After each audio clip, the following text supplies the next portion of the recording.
The hum of the fluorescent lights above buzzed in harmony with the distant beeping of machines, creating a symphony of sterile repetition.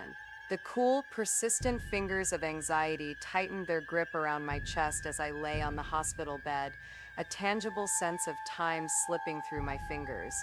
I was moments away from succumbing to the hazy embrace of anesthesia for the first time in my life, and I couldn't shake the feeling that I was on the edge of something significant, a precipice of unspoken truths. The nurse finished her routine checks, her gentle words barely penetrating the fog of my thoughts. My eyes traced the sterile lines of the ceiling tiles, searching for patterns, a distraction from the deafening silence that's as heavy as an unuttered secret. It was at that moment, teetering on the cusp of consciousness, that her message found me, a small card tucked suspiciously beneath the thin, scratchy blanket. It wasn't signed, just left for me to find in this most vulnerable of moments. Before I continue, if you are feeling what I am feeling right now, please leave a like. It helps me keep going. My throat tightened as I glanced around, seeking answers in the eyes of passing doctors and nurses, all preoccupied with their own tasks. With no hint of recognition, the room seemed to close in, the walls leaning closer, listening as if the secrets held here wished to close their ears to my discovery. Who could have slipped it there? My mind raced with possibilities.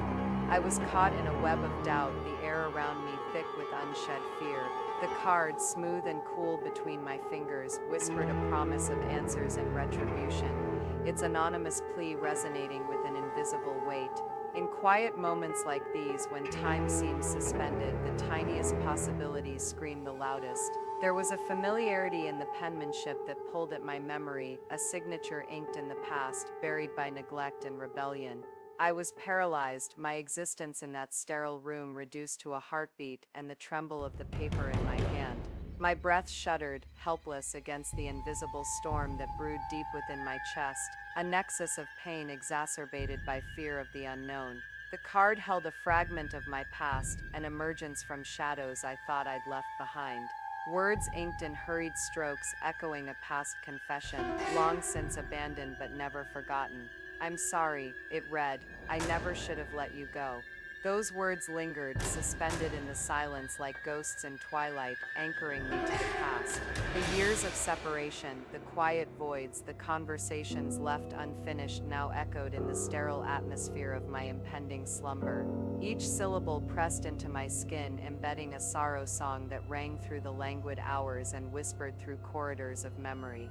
The room, once clinical and unfeeling, now seemed alive, breathing with stories untold and truths unspoken. The quiet suffering of hearts begging to be heard. It was as though a reshaping was occurring, layers of bitterness and regret folding into a longing for understanding, for forgiveness. And there I was, tethered to the heart-rending possibility of an unturned page, realizing the urgency to recall why we break, rekindle, and reconcile. The anesthesia became a distant concern, overshadowed by the all-encompassing truth of that card. My deepest vulnerabilities were stark and exposed, a resonance of who I am and what I've lost.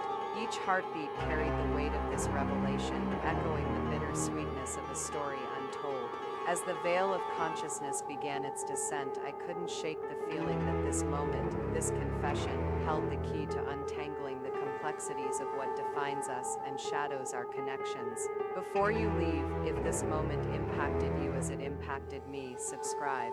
I'm sharing every confession, and you never know which one will be next. Subscribe to the channel, and if you can breathe after this, maybe you'll want to hear the next confession too. Sometimes the truth we avoid is precisely the one we most need to hear. See you in the next video.